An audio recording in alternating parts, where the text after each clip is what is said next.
বাবা খিদা লাগছে। খিদা তো লাগবেই, খিদার তো কোনো দোষ নাই।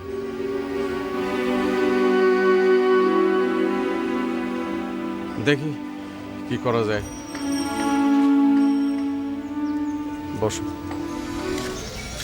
জনাব, আমার এই চাদরটা নতুন, এই চাদরটার বিনিময়ে আমার কয়েকটা কলা আর বিস্কুট দেন। আমার মেয়েটা সারাদিন না খাও। যা বাদ। ভাগবো কি জন্য? আমি তো ভিক্ষা চাইতেছি না। আবার বেসাল বাড়ি খাবি থাপ্পড়। তোমরা শহরের লোক তো সবই খারাপ। এই চাদর দিলাম, আর এই ওটা কলা আর এই রুটি নিয়ে গেলাম। এই ধর ধর ধর ধর ধর ধর ধর ধর এই ধর। বাবা বাবা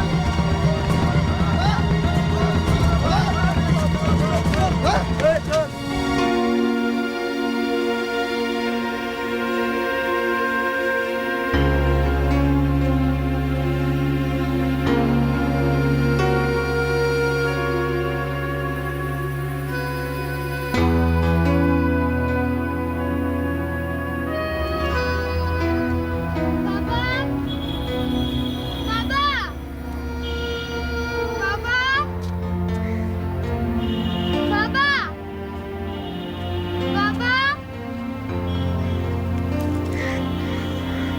বাবা বাবা বাবা বাবা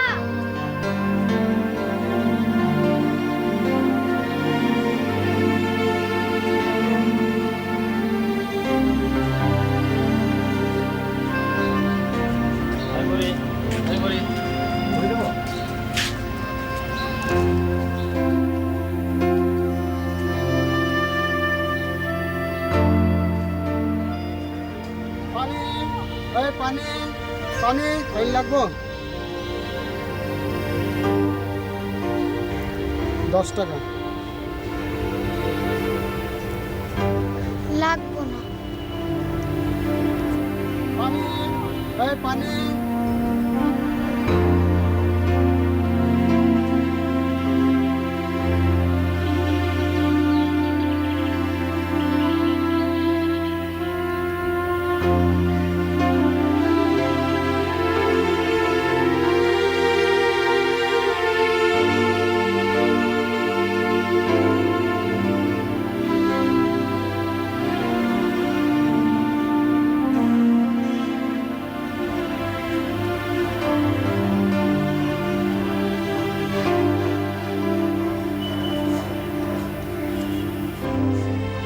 কি সমস্যা? পানি খাবো, তিয়াস লাগছে। এই পানি, এই মেয়েটাকে 1 বোতল পানি দাও। আমার কাছে তো টাকা নাই। এটা কোনো সমস্যা না, খাও পানি দাও।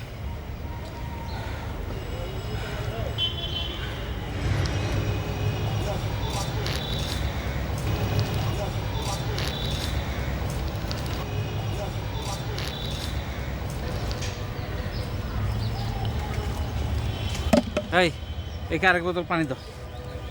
আর খাবো না। সঙ্গে থাকুক। নাম কি তোমার? ফুলি। একা বসে আছো কেন? বাবা বসে থাকতে বলছে কতক্ষণ বসে আছো? সকাল থেকে। বলে কি? কিছু খেয়েছো? কিছু খেতে ইচ্ছা করে? হাঁস, আগুনে পোড়ায় হাঁস।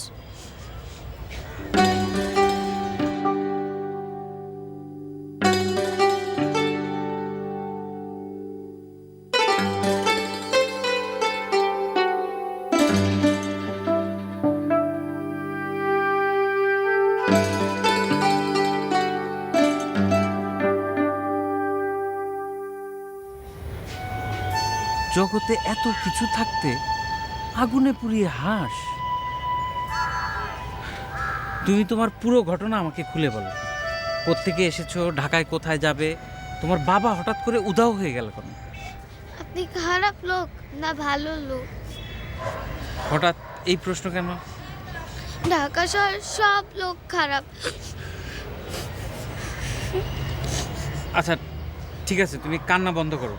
কান্না বন্ধ করে তোমার সব ঘটনা আমাকে খুলে বলো।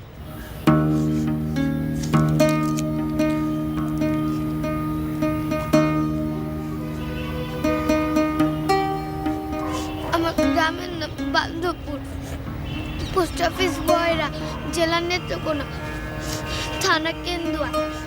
আমি ঢাকা শহরের শহীদ মিনার দেখতে আইছি বাবার লগে।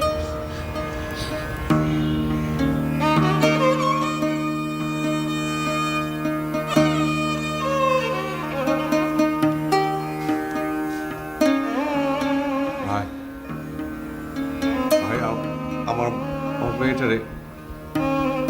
আমার মেয়েটারে ভালো হাসছি।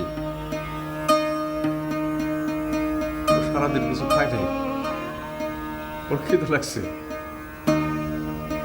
ওর মেয়েটা